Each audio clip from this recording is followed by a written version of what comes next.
It's one of the greatest challenges to school reform in the nation today is how do we meet the needs of this population? Like, I used to not read that good, and like right now, like in me naturally, I'm getting better at reading and like getting more words to read. You got to realize this population is multilingual, Yes. multicultural, Right. multi-leveled. It's difficult in that I believe the students that come to us who speak another language, their parents, for the most part, or some of them really don't speak the English language. Yes. And as the kids have indicated, they have to often act as the interpreter.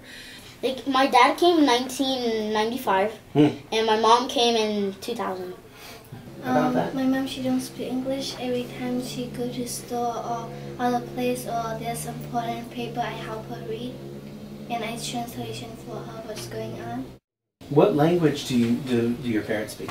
Swahili and French. It's not always so much as reading intervention and remediation as it is actual reading instruction, because so many, nobody in this room that you spoke to just now knows how to read in their native language. So what kind of stories do you read? Stories about what? What's your favorite? Bigfoot. About the great white shark. The story I was reading before was the Salt Marsh. What do you want to be when you grow up? Doctor. Your favorite thing about school? Math. Science. I'm particularly proud of what we do here, and the students who speak another language do benefit from it. We're very prescriptive in terms of education delivery. When kids come here, we really do individualized instruction, and I think that is really our strength here. We have what's called a literacy block, and that's a period of time that all grade levels have, and it's uninterrupted instruction in literacy.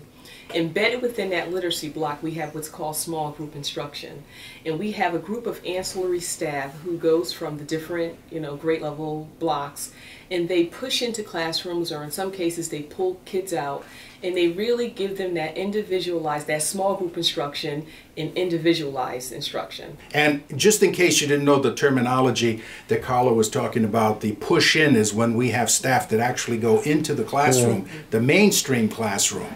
And that's where the comprehension issue is important, because they're taking what the teacher is presenting and in the best way possible making it clear to these kids, again, from multilingual situations, as to what the content is.